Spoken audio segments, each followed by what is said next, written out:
What's up, people? It's Nature Girl 30 here, and this is my Raw review for October 8th.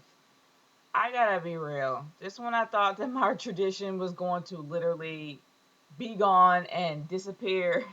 I have to say that it really did get interesting, and it really got real quick. But let's go into like the whole opener, shall we? Honestly, it was a typical John Cena opener. He would come out, have a couple of ribs by AJ, say a few corny things, say about, CM Punk, it will make it legendary if you fight me.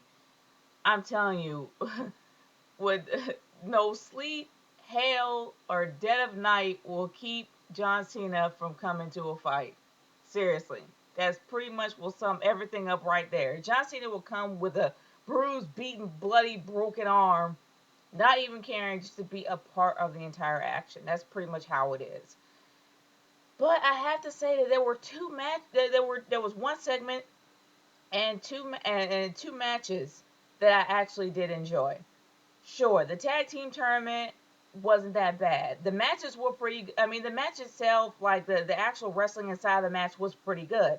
But I have to say that it was very predictable. I pretty much predicted who was going to win the tournament before I even knew who the actual winner was at the end of the match, and I was right on the money. I don't like predicting things. It's not the in ring.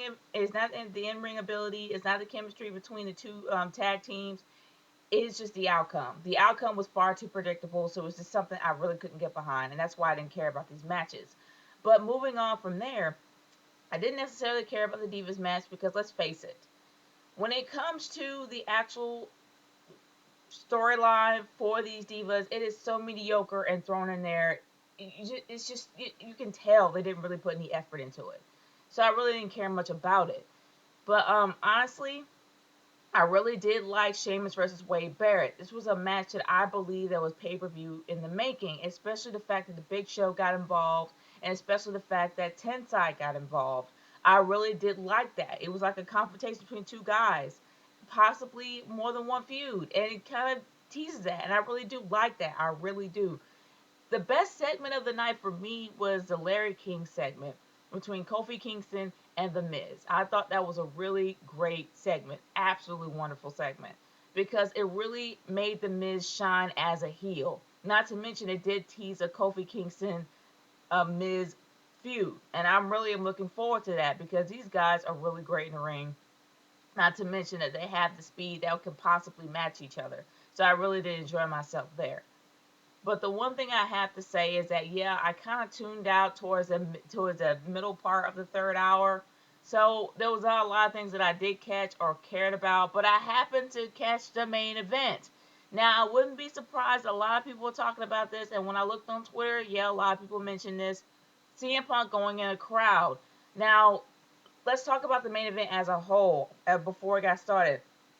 Of course, Vince McMahon has to do anything in his power to get himself in the main event. There was absolutely no WWE address. And I'm like, why call it WWE address if there's no WWE address? And there's a lot of things in WWE that really needs to be addressed. But there wasn't any.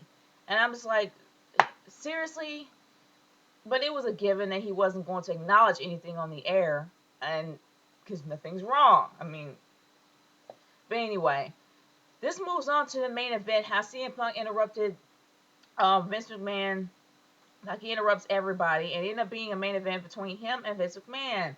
Why, I don't know. This is something I wasn't looking forward to because Vince McMahon, let's face it, sure, he looks pretty good, better than the average 70-year-old, but for crying out loud, this is not the Attitude Era. You can't go in there and have a fight, a really good fight at that, at his age. But then I'm saying I was wrong. It was nice how Vince McMahon kind of had the upper hand at a certain point, and it was nice how CM Punk had the upper hand at a certain point. But the big thing that everybody is talking about is what happened when he went into the crowd. Let's face it, CM Punk went into the crowd with absolutely no security there. What were you going to expect going in a crowd without anybody backing you up? You're going to have people trying to touch you, grab you, talk to you, everything. And it looks to me that he didn't necessarily hit somebody. It looked to me that he was trying to push him off because the crowd was starting to become overwhelming. I'm going to be real. This I don't really believe that that scene that CM Punk did had no preparation. It was completely spontaneous, and no security guy was ready for it. You end up seeing a security guy go into the crowd afterwards. The thing was, it was great how CM Punk actually added that in there and try to spice up the crowd a little bit because the crowd was really going for the main event. They were rooting for Vince McMahon. It was really great for CM Punk as a heel. It was going pretty well. But I don't think that it was purposely done for him to actually hit anybody. I think it was just trying to get people off because they were just getting a little bit too happy. But I think the security should have been there. They should have been prepared for that moment. They should have been prepared for any moment. They should have had a security guy at the stands before the main event ended. And that's usually how it is when I go to main events. When I actually went to Raw, anything that any crowd interaction was always anticipated. They had at least one security guy at the top of the stairs and one security guy below the stairs. But at this point, they didn't have anybody there. So when he went up there, yeah, the crowd gets a little bit too touchy feely, too happy, and that's just how they are. They were happy to have him there, like right next to you, because nobody goes up in the front in the first rows. No one.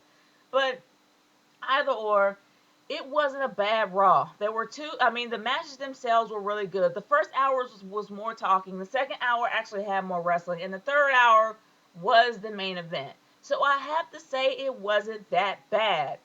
I'm not gonna say it put a spark back in my tradition because it didn't. It's still as dull as it was for the last Raw.